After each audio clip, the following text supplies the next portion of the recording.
غریب نواز رحمۃ اللہ علیہ سیستان کے پاس مراد ایک جگہ ہے. سیستان ایک شہر ہے. مراد جو ہے وہ قصبہ ہے، اور قصبے کے پاس میں ایک گاؤں ہے، اس کا نام ہے سنجر. وہ ہرا بھرا گاؤں تھا، سبز اور شاداب گاؤں تھا. وہاں پر حضرت خواجہ خواجگان خواجہ غریب نواز رحمۃ اللہ علیہ کا گاؤں تھا. اس کا نام کیا تھا؟ سنجر. جس کی وجہ سے حضرت خواجہ خواجگان خواجہ غریب نواز رحمۃ اللہ علیہ سنجری کہلاتے. ان کے والد محترم حضرت محمد ساجد حسینی تھے، اور جب وہ خواجہ خواجگان خواجہ غریب نواز کی عمر 15 سال کی، تو 15 سال کی عمر میں والد محترم کا سایہ ان کے اوپر سے اٹھ گیا، یعنی کہ وہ یتیم ہو گئے، اور یتیم ہو کر بھی در یتیم ہو گئے. جب کسی بھی انسان کو اللہ تعالیٰ اپنا بناتا ہے، اس کو عروج دینا چاہتا ہے، اس کو چمکانا چاہتا ہے دنیا کے اندر میں، تو ان لوگوں کے سائے جلدی اٹھا لیے جاتے ہیں، ان کو پھر نکھارا جاتا ہے، ان کو پھر چمکایا جاتا ہے، پھر ان کو راستے دکھائے جاتے ہیں. جب ان کا انتقال ہو گیا تو خواجہ خواجگان خواجہ غریب نواز رحمۃ اللہ علیہ کے جو حصے میں زمین آئی، اس میں ایک باغ تھا اور ایک پنچکی تھی. وہ انگوروں کا باغ تھا، خوشے آتے تھے اس کے اندر میں انگوروں کے بہت اچھے. آپ اس باغ سے اور پنچکی سے اپنا ذریعہ معاش خواجہ غریب نواز رحمۃ اللہ علیہ چلانے.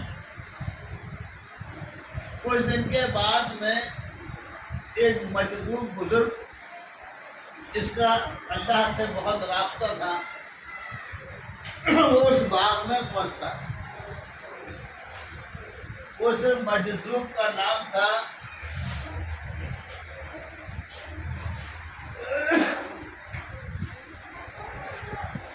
دماغ میں آ جائے گا. وہ باغ میں پہنچتے ہیں، اور باغ میں پہنچنے کے بعد میں جب یہ خواجہ غریب نواز رحمۃ اللہ علیہ کے اوپر ان کی نظر پڑتی ہے، تو وہ یہ دیکھتے ہیں کہ خواجہ خواجگان خواجہ غریب نواز رحمۃ اللہ علیہ مادر ذات ولی ہیں، یعنی ماں کے پیٹ سے ہی ولی تھے. ان کا نام تھا حضرت ابراہیم قندوزی رحمۃ اللہ علیہ. جو بزرگ اس باغ کے اندر میں پہنچے تھے، ان کا نام کیا تھا؟ حضرت ابراہیم قندوزی رحمۃ اللہ علیہ. ادھر خواجہ خواجگان خواجہ غریب نواز رحمۃ اللہ علیہ نے جب اس کے اوپر نظر ڈالی، تو خواجہ غریب نواز رحمۃ اللہ علیہ کے دل کے اندر میں یہ بات آ گئی کہ یہ اللہ کا ایک بہت بڑا ولی ہے. ادھر ان کے دل میں یہ بات آئی کہ یہ مادر ذات ولی ہے، ادھر خواجہ خواجگان خواجہ غریب نواز رحمۃ اللہ علیہ کے دل کے اندر میں یہ بات آئی کہ یہ اللہ کے بہت نزدیک ہے، اور ایک درویش ہے، مجذوب ہے، اور یہ بہت ہی اعلیٰ درجے. حضرت خواجہ غریب نواز رحمۃ اللہ علیہ نے وہ انگوروں کا خوشہ لا کر حضرت ابراہیم قندوزی رحمۃ اللہ علیہ کے سامنے رکھا. تو انگور حضرت ابراہیم قندوزی رحمۃ اللہ علیہ نے کھائے،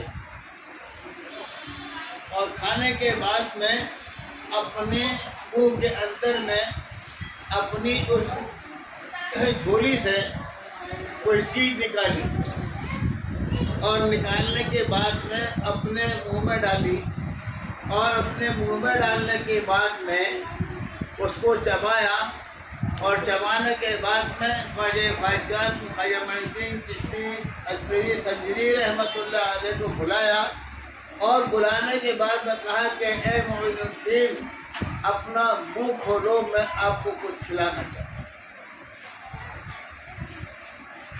حضرت خواجہ غریب نواز رحمۃ اللہ علیہ نے اپنا منہ کھولا اور وہ چیز انہوں نے اپنے منہ سے نکال کر حضرت خواجہ غریب نواز رحمۃ اللہ علیہ کے منہ میں ڈالی۔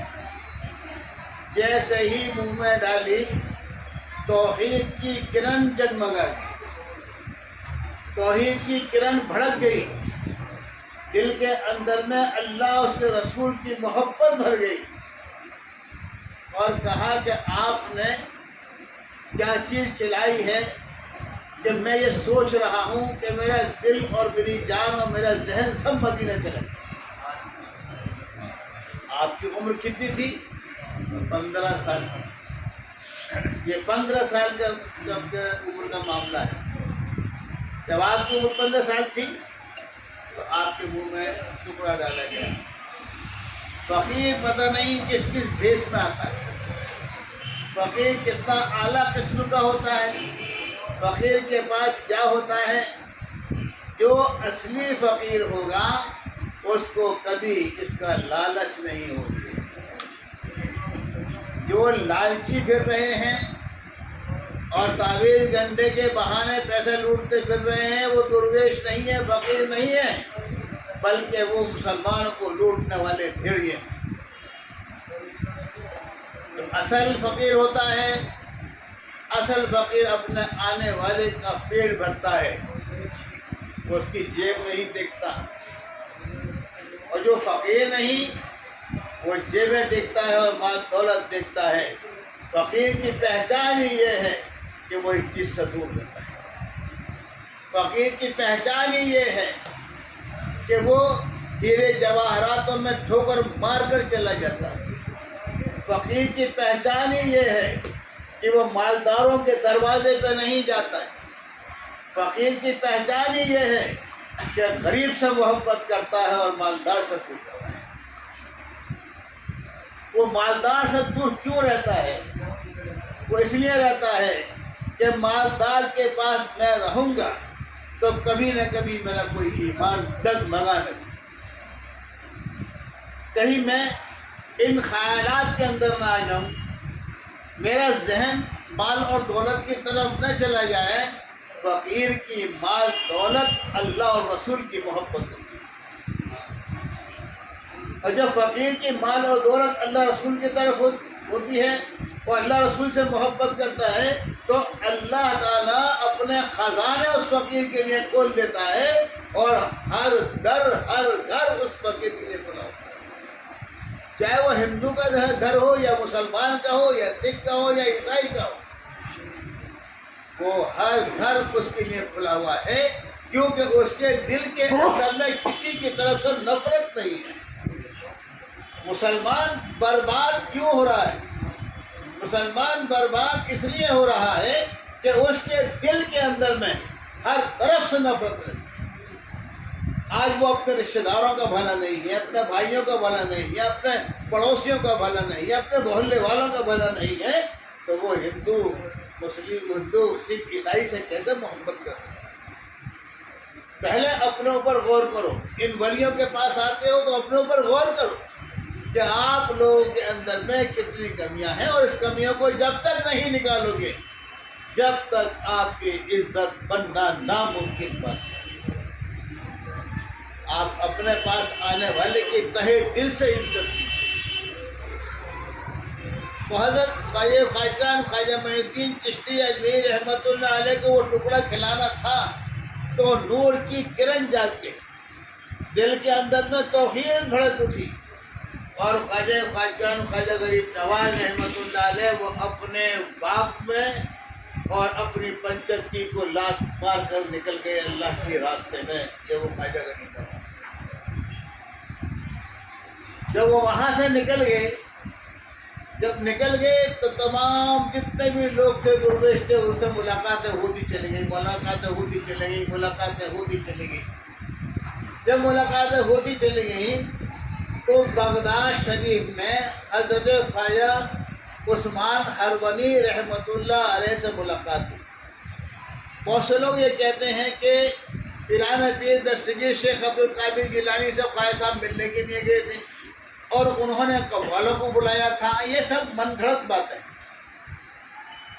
اصل بات یہ ہے کہ خواجہ غریب نواز رحمۃ اللہ علیہ جب سمرقند، بخارا اور سجستان ہوتے ہوئے جب وہاں پہنچے ہیں بغداد شریف، تو اس سے 1 سال پہلے پیران پیر دستگیر غوث اعظم کا وصال ہو چکا تھا، پردہ ہو چکا تھا۔ ملاقات نہیں ہے، کسی کتاب میں نہیں۔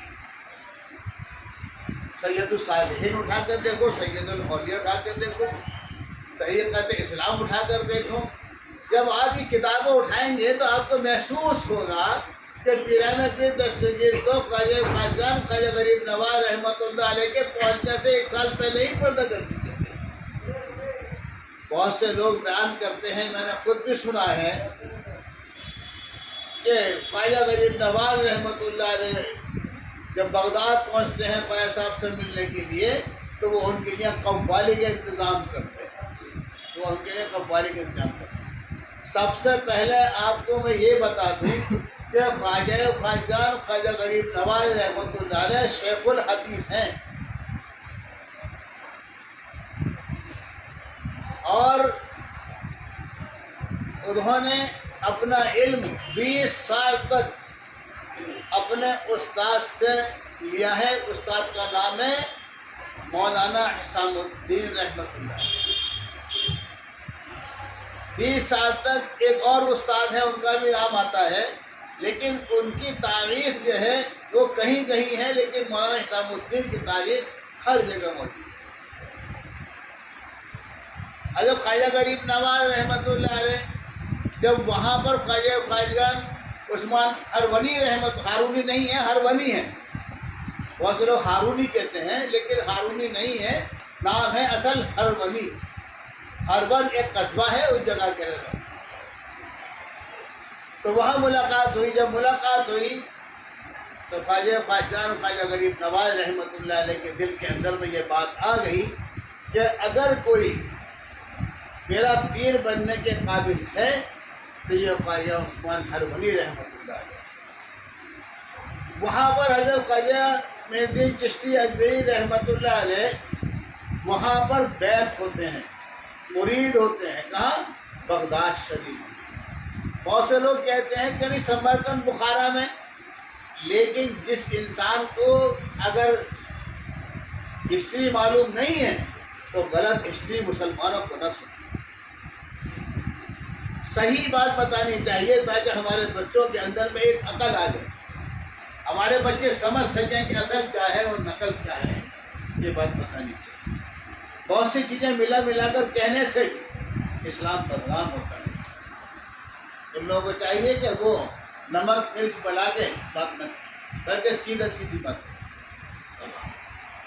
جب وہاں پر آپ بیعت ہو گئے تو بیعت ہونے کے بعد میں جب خواجہ عثمان ہرونی رحمۃ اللہ علیہ آپ کے پاس سے چلتے ہیں تو آپ ان کی خدمت کے لیے ان کے ساتھ چلتے تھے۔ یہ ساتھ کتنے دن تک رہا؟ یہ ساتھ کتنے دن تک رہا؟ یہ ساتھ 20 سال تک رہا۔ حضرت خواجہ عثمان ہرونی رحمۃ اللہ علیہ کے خادم بن کر خواجہ غریب نواز رحمۃ اللہ علیہ 20 سال تک ان کی خدمت کرتے رہے، اور ان کے بیگوں کو اور ان کے کپڑوں کو اٹھائے پوری دنیا کے اندر میں گھومتے رہے۔ ایک سے ایک بڑے درویش سے ملاقات ہوئی، ایک سے ایک بڑے درویش سے ملاقات ہوئی۔ جب ایک سے ایک بڑے درویش سے ملاقات ہو گئی تو حضرت خواجہ عثمان ہرونی رحمۃ اللہ علیہ نے 20 سال کے بعد میں بغداد شریف میں ہی خلافت دی تھی، اور جب خلافت دی تھی تو اس وقت یہ کہا تھا کہ اے معین الدین تمہارا کام پورا ہو چکا ہے، تم نکھر چکے ہو، تمہیں ہم نے نکھار دیا ہے۔ اے معین الدین ہم یہ چاہتے ہیں کہ آپ کا ایک سفر ہمارے ساتھ مکہ اور مدینہ ہو جائے۔ یہ سفر وہاں سے مکہ مدینہ کا ہو رہا ہے، وہاں سے فوراً ہی اپنے پیر کے حکم پر، پیر کا حکم تو وہ ہے کہ ہر چیز کو چھوڑ دیں، سمجھے؟ آج پیر کی قدر کرنے والے نہیں رہے، پیر بعد میں بناتے ہیں اور سارے حالات پہلے پرچے میں لکھ کے دیتے ہیں، بعد میں پیر بناتے ہیں، ہمیں یہ چاہیے، ہمیں یہ چاہیے، ہمیں یہ کر دو، ہمیں یہ کر دو۔ کام اسی کا ہوتا ہے جب جان اور دل سے پیر کی عزت کرتا ہے۔ پیر اگر نظر اٹھا دے تو کام ہو جاتا ہے، اور پیر اچھی طرح جانتا ہے کہ کون مجھ سے محبت کرتا ہے اور کون مجھ سے محبت نہیں کرتا، کون محبت کرتا ہے کون محبت نہیں کرتا ہے۔ وہاں سے آپ حضرت عثمان حرونی رحمۃ اللہ علیہ کا بستر بویا لے کر مکہ مکرمہ پہنچتے ہیں، اور مکہ مکرمہ پہنچنے کے بعد میں جب خانہ کعبے پہ پہنچتے ہیں تو خانہ کعبے پہ پہنچ کر حتیم میں پہنچ جاتے ہیں، اور حتیم میں کھڑے ہونے کے بعد میں اب حضرت خواجہ معین الدین چشتی حسن سنجری رحمۃ اللہ علیہ کے پیر و مرشد کیا فرما رہے ہیں؟ آپ کہہ رہے ہیں کہ اے پروردگار، اے میرے رب، میں اس کو تیرے حوالے کر رہا ہے اور تو اس کو معین الدین کو قبول کر۔ 3 بار آپ نے فرمایا کہ میں اس کو تیرے حوالے کرنے کے لیے آیا ہوں، تو پھر آواز آتی ہے کہ ہم نے معین الدین کو قبول فرمایا۔ معین الدین ہمارا دوست ہے، معین الدین سے ہمیں کام لینا ہے۔ یہ وہاں سے آواز آئی، آواز آنے کے بعد میں خواجہ غریب نواز رحمۃ اللہ علیہ وہی سجدے میں گر گئے، ان کے پیر و مرشد بھی سجدے میں گر گئے، اور اللہ تعالیٰ کے ساتھ گڑ گڑا کے رو رہے۔ جو اللہ تعالیٰ کے سامنے گڑ گڑا کر روتا ہے، اللہ تعالیٰ اس کی فریاد کو ضرور سنتا ہے، اللہ تعالیٰ اس انسان کو کبھی فراموش نہیں کرتا ہے۔ اللہ تعالیٰ نے آپ لوگوں کو جب دنیا کے اندر میں بھیجا ہے تو پریشان کرنے کے لیے نہیں بھیجا ہے۔ آپ کہتے ہو ہمارے اوپر پریشانی آ گئی، ہمارے اوپر پریشانی آ گئی، ہمارے اوپر پریشانی آ گئی۔ یہ پریشانیاں اللہ تعالیٰ تمہارے اوپر کیوں ڈالتا ہے؟ یہ پریشانیاں اللہ تعالیٰ آپ کے اوپر یوں ڈالتا ہے کہ جب آپ کا دل مردہ ہو جاتا ہے اور آپ ہر انسان سے ڈرنے لگتے ہیں، تو اللہ تعالیٰ آپ کے اوپر پریشانیاں ڈالتا ہے، اور جب پریشانیاں ڈالتا ہے تو وہ تمام بزدلی اس کی نکلتی ہے، پھر وہ ایک طاقتور انسان بنتا ہے، اور طاقتور انسان بننے کے بعد میں پھر وہ کہتا ہے کہ اے پریشانیوں، تم میرا کچھ بھی نہیں بگاڑ سکتی، میں تم سے زیادہ طاقتور انسان ہوں۔ انسان کے مردہ دل کو زندہ کرنے کے لیے اللہ تعالیٰ یہ ترتیب بناتے ہیں۔ اللہ تعالیٰ ہمیں کبھی پریشان کرنے کے لیے دنیا میں نہیں بھیجا، ہم اللہ کے بندے ہیں۔ اگر اللہ تعالیٰ ہمیں دنیا کے اندر میں برباد کرنے کے لیے بھیجتا تو ہمیں بھیجتا ہی کیوں؟ ہمیں پریشان کرتا۔ لیکن پریشان کیوں ہو رہے ہو؟ پریشانی حالات کیوں اب گھبرا رہی ہیں؟ تیرے اعمال نامے پر تیرا ہی فیصلہ ہوگا۔ قدم اٹھانے سے پہلے سوچ لو انجام کیا ہوگا۔ اور جب میں کہتا ہوں یا اللہ میرا ہاتھ دیکھ، تو یوں صدا آتی ہے اپنا نامہ اعمال دیکھ۔ آپ اپنے نامہ اعمال پر غور کیجئے گا کہ آپ کے نامہ اعمال کیا ہیں، آپ کیا کر رہے ہیں، آپ کس کو کتنا محبت دے رہے ہیں، اور آپ کے اندر میں کتنی نفرت ہے۔ آپ خود اپنا محاسبہ کیجئے گا۔ آپ رات کو اپنے ڈبل بیڈ پہ سوئیے گا، اور جب آپ لیٹ جائیں اور لیٹنے کے بعد میں آپ صرف اتنا غور کر لیجیے اپنے اوپر کہ صبح سے لے کے شام تک اس سے کتنی غلطیاں ہوئی۔ کسی انسان کا دل تو نہیں دکھا ہے؟ اگر تمہارے دل کے اندر میں، آپ کے دل کے اندر میں بات آ جائے کہ میرے سے عابد کا دل دکھا ہے، تو آپ فوراً ہی اٹھیں، اور اٹھنے کے بعد میں وضو کریں، اور اللہ کے سامنے 2 رکعت نماز دل صلاۃ التوبہ پڑھ کر فوراً سجدے میں سر رکھ کے اللہ سے معافی مانگ لیں. اور جب عابد کا دل دکھا تو پریشان نہ ہو، بلکہ صبح اٹھتے ہی عابد کے گھر جا کے عابد سے معافی مانگیں. اللہ تعالیٰ تو آپ کو معاف کرنے والے، اللہ تعالیٰ آپ کو کرم کرنے والے، اللہ تعالیٰ آپ پر رحم کرنے والے، وہ تو علیہ اللہ بأحکم الحاکمین ہے، وہ تو کریم ہے، وہ تو رحیم ہے، وہ تو ان اللہ علی کل شیء قدیر ہے، ساری قدرت اس کے ہاتھ میں.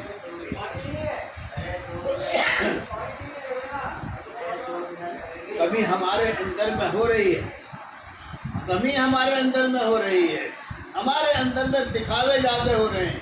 نماز پڑھنے کے بھی دکھاوے ہیں، جماعت پر جانے کے بھی دکھاوے ہیں، جھولا لٹکانے کے بھی دکھاوے ہیں، اونچا پاجامہ کرنے کے بھی دکھاوے ہیں، نیچا کرتا کرنے کے بھی دکھاوے ہیں. ارے تم کم سے کم آپ لوگ یہ سوچ لو کہ جس وقت سب سے بڑی عبادت کرنے کے لیے آپ لوگ جاتے ہو مکہ مکرمہ، اور جب وہاں طواف کرتے ہو تو آپ 2 کپڑوں کے علاوہ تیسرا کپڑا نہیں پہنتے. یہ کہاں چھوٹے پاجامہ، کہاں اونچے پاجامہ، جو آپ لوگوں نے اپنی زندگیاں برباد کر دی. کیا وہاں پر اتنی تولیہ نہیں بنتی ہے؟ کیا وہاں پر ایک چیز آپ کو جو ہے نا تولیہ نہیں پڑتا ہے؟ سارا بدن آپ کا کھلا ہوا ہوتا ہے، آپ اپنا سر نہیں ڈھک سکتے وہاں پر، آپ اپنے پیروں پر کوئی موزے نہیں پہن سکتے، وہاں پر سارا نظام آپ نیکر نہیں پہن سکتے نیچے.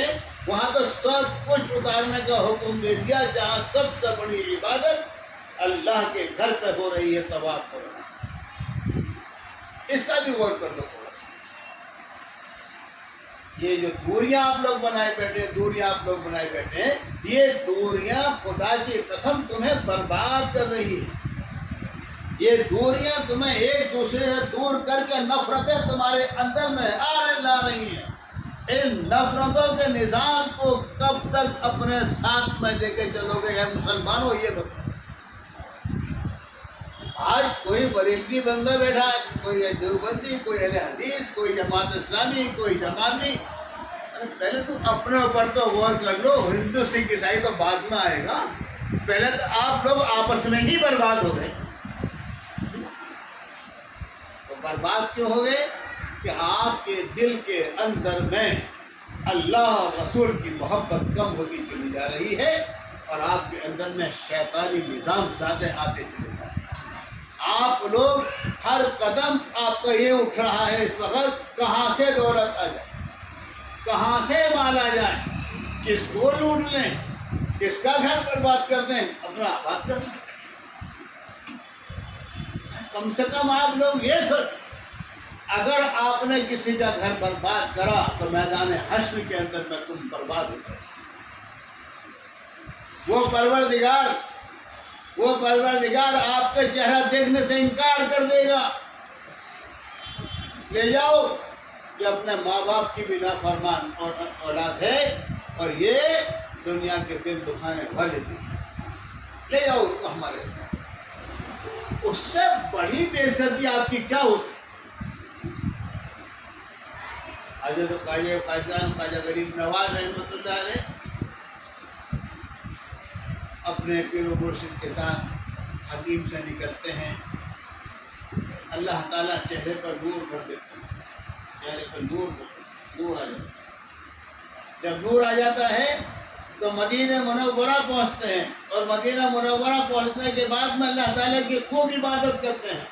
اب آپ کے استاد بھی عبادت کر رہے ہیں، آپ کے پیر و مرشد بھی عبادت کر رہے ہیں، اور آپ بھی عبادت کر رہے ہیں.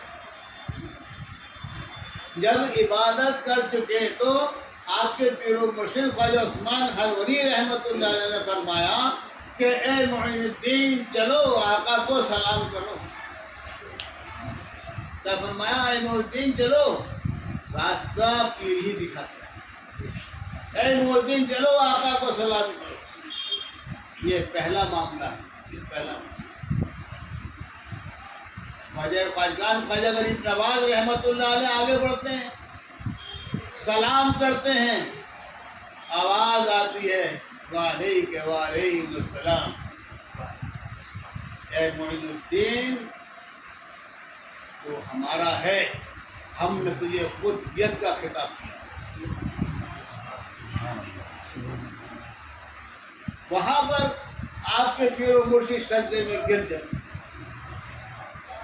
دار و قدار ہوتے ہیں کہ اے اللہ تو نے میری بات کو قبول کر لیا تو تیرے رسول نے بھی میری بات کو قبول کر لیا۔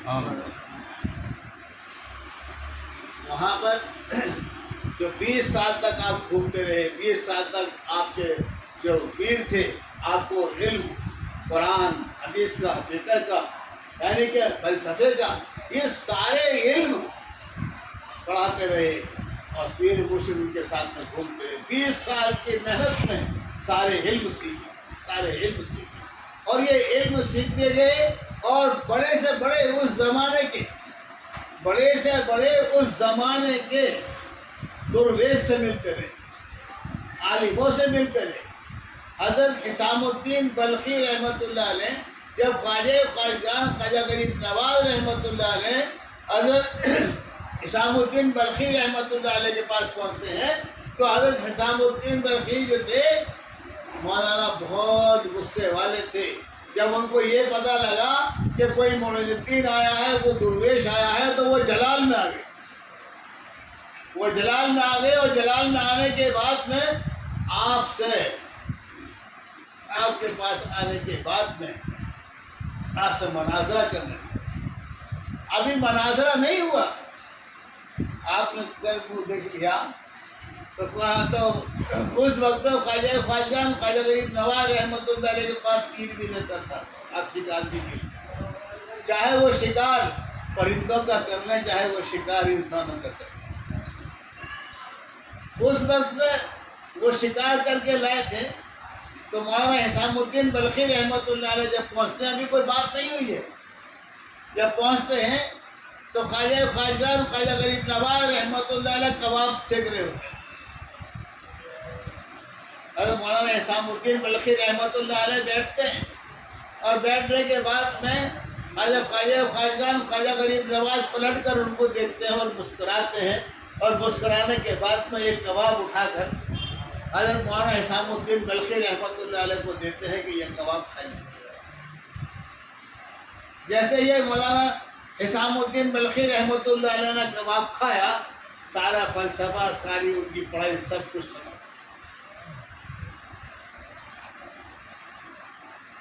سب کچھ ختم ہو گئی تو پریشان ہو گئے۔ خواجہ غریب نواز رحمۃ اللہ علیہ ان کی طرف دیکھ کر مسکرانے لگے اور مسکرانے کے بعد میں دوسرے کباب اٹھا کے کہ مولانا حسام الدین بلخی آپ ہمارے پاس کچھ بات کہنے کے لیے آئے تھے، لیکن یہ دوسرا کباب بھی کھا لیا۔ جیسے ہی دوسرا کباب کھلایا ان کے ہوش واپس آ گئے۔ جب ہوش واپس آ گئے تو خواجہ غریب نواز رحمۃ اللہ نے فرمایا کہ مولانا حسام الدین یہی کافی ہے یا کچھ اور بھی بات کرو گے؟ یہی کافی ہے یا کچھ اور بات کرو گے؟ اتنا کہا تو مولانا حسام الدین بلخی رحمۃ اللہ علیہ اٹھے، قدموں پہ گر پڑے، کہنے لگے کوئی میری بات نہیں، میں آپ کا غلام بننا چاہتا ہوں۔ یہاں پر انہوں نے غلامی اختیار کی، ان کو آپ نے سب سے پہلا مرید بنایا۔ آپ نے پھر ان کو خلافت دی تھی، ان کی تربیت دی تھی۔ اس کے بعد میں آپ آگے بڑھتے ہیں، جب بغداد میں دوبارہ پہنچتے ہیں تو وہاں کے 7 آتش قدا والے، آتش پرست والے لوگ جو کہ اتنی عبادت کرتے تھے، اتنی ریاضت کرتے تھے، آپ کے پوجنے والے تھے، وہ آپ کے پوجنے والے تھے۔ تو خواجہ غریب نواز رحمۃ اللہ علیہ نے ان سے کہا کہ تم آگ کی پوجا کیوں کرتے ہو؟ تو انہوں نے کہا کہ ہم آگ کی پوجا اس لیے کرتے ہیں کہ ہمیں یہ آگ جانے کے بعد میں نہیں جلائی۔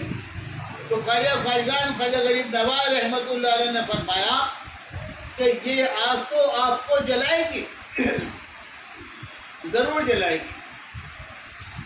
وہ بولے کہ آپ تو چلو خدا کی عبادت کرتے ہو، آپ ایک خدا کو مانتے ہو، اگر آپ ایک خدا کو مانتے ہو تو آپ ہمیں کچھ کر کے بتائیے، کچھ دکھائیے تاکہ ہم آپ کی بات کو مان لیں کہ آپ کو آگے جلائے گی۔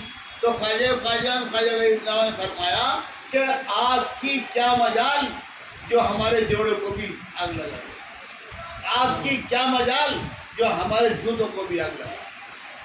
اتنا کہا اور اتنا کہنے کے بعد میں خواجہ غریب نواز رحمۃ اللہ علیہ نے اپنے خادموں سے فرمایا کہ خادموں ہمارے کپڑے اتار کر آگ میں ڈال۔ ادھر کہا اے اللہ ہمارے کپڑوں کی حفاظت فرمائے، ادھر کہا کہ ہمارے جوتے بھی آگ میں ڈال دیے۔ جوتے آگ میں ڈلوا دیے۔ کچھ دیر کے بعد میں دیکھا تو وہ آتش قضا جو تھا گلزار ہو گیا، نہ کپڑے جلے نہ افراد گیا۔ وہ ساتوں کے ساتوں آتش پرست جو تھے اس نظام کو، اس معجزے کو، کرامت کو دیکھ کر وہ ساتوں کے ساتھ اسلام میں داخل ہوئے۔ ادھر آپ کے پیر و مرشد کو خیال یہ آیا کہ کافی دن سے میں اپنے مرید سے، اپنے خلیفہ سے نہیں ملا، چلو میں ان سے جا کر ملتا ہوں۔ تو وہ بخارا سے نکل کر ملنے کے لیے جب جا رہے تھے تو راستے کے اندر میں کچھ آتش پرستوں سے ملاقات ہوئی۔ وہ خواجہ صاحب کی ہوئی، اب جہاں پر ان کے استاد کی ہوئی۔ ہم نے فرمایا کہ آپ کیا کر رہے ہو؟ کہ ہم آتش کی پوجا کر رہے ہیں، یا ہمیں جلائیں گے۔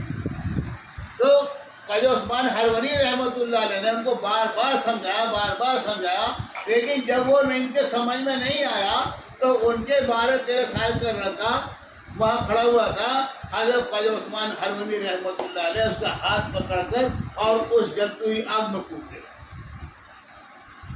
جب کود گئے تو کافی دیر تک اس آگ میں رہے، اور وہ آگ جب بجھی تو بالکل صحیح سلامت باہر نکلے۔ وہ سارے کے سارے دیکھتے رہ گئے، یہیں سے دھیان رکھنا چاہیے، وہ سارے کے سارے دیکھتے رہ گئے کہ یہ تو بالکل بھی نہیں جلے۔ تو کہا کہ میرا اللہ میرے ساتھ ہے، اس آگ کی مجال کے جو میرے کپڑوں کو جلاتے، اس آگ کی مجال کے جو میری کھڑاموں کو جلاتے۔ وہ سارے کے سارے آتش پوجنے والے تھے، وہ سارے کے سارے اس نظام کو دیکھ کے، اس کرامت کو دیکھنے کے بعد میں وہاں پر خواجہ صاحب کی کرامت، یہاں استاد کی کرامت۔ یہ ہوتا ہے پیر مرشد کا مسئلہ کہ جو خود تھے نا وہی خواجہ صاحب کو بناتے، جو خود تھے وہی خواجہ صاحب کو۔ ادھر یہاں پر آگ نے ان کو نہیں جلایا، وہاں پر خواجہ صاحب کے کھڑاموں کو اور کپڑوں کو آگ نے نہیں جلایا۔ اب نہیں ہم روکتے ہیں، نماز پڑھنے کے بعد پھر آگے جانا چاہیے، ٹھیک ہے؟ انشاءاللہ تعالیٰ اللہ تعالیٰ کی بات ہم نے کہی ہے، اللہ تعالیٰ آپ کو قبول فرمائے، آمین۔ اور اب آپ لوگ فوراً دھیان رکھو گے نا، میں تو بھول جاؤں گا، دھیان رکھنا، کام تھوڑا آنے کے بعد پھر شروع ہوگا۔ آپ لوگ جو ہے نا ابھی جانے کے بعد میں یہاں نماز پڑھا